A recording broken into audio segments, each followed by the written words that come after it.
Hey friends, welcome back to Fridays with Faye. If we're being honest, some Fridays just feel heavier than others. There are mornings when I wake up and I'm already tired, already carrying the weight of prayers I've prayed 100 times. Whether it's prayers for healing, prayers for my children, prayers for strength to face a body and a life that don't look the way I once imagined. Some days it feels like those prayers barely leave my lips, like they don't even make it past the ceiling. Living with ATTR has taught me how vulnerable faith can feel. It has stripped away the illusion of control and replaced it with waiting. Long waiting. The kind that makes you question not just when God will move, but whether he hears you at all.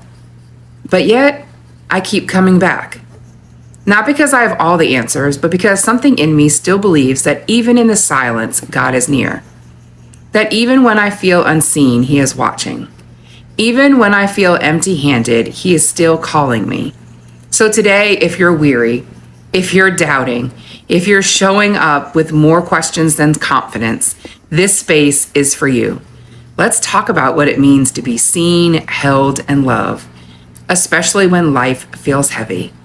Let's open up our Bibles and read Isaiah 43, verses 1 through 2. But thus says the Lord who created you, O Jacob, and he who formed you, O Israel. Fear not, for I have redeemed you. I have called you by your name. You are mine. When you pass through the waters, I will be with you, and through the rivers they shall not overflow you. When you walk through the fire, you shall not be burned, nor shall the flames scorch you. There are days when I pray and it feels like my words don't make it anywhere. But I still pray. I still believe. But the prayers come out tired, quiet. Sometimes more like sighs and sentences. Living with ATTR has a way of doing that, of slowly teaching you how much you can't control, no matter how faithful you are.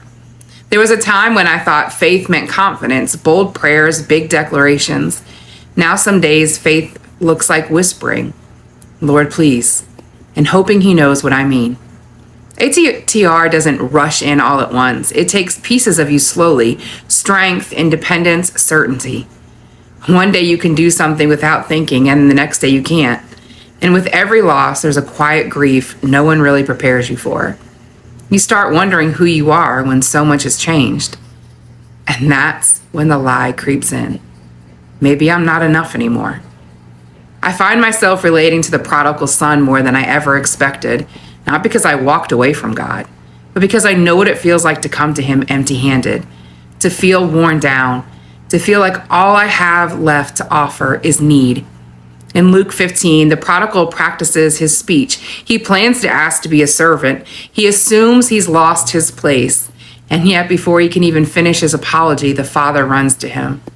And that part, my friends, wrecks me.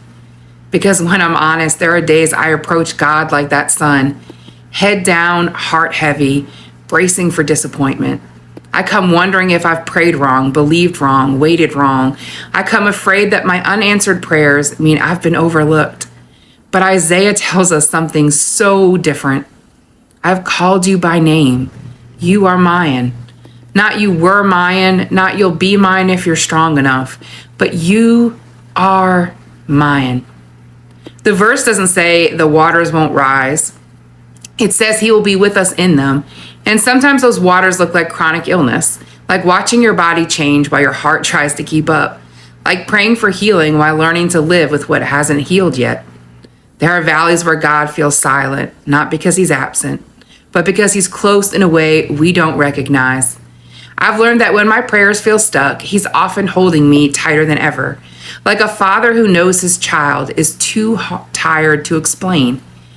So if you're praying and wondering if God hears you, if you feel more like the prodigal than the faithful, if your faith feels fragile in the middle of your waiting, friends, you are still his.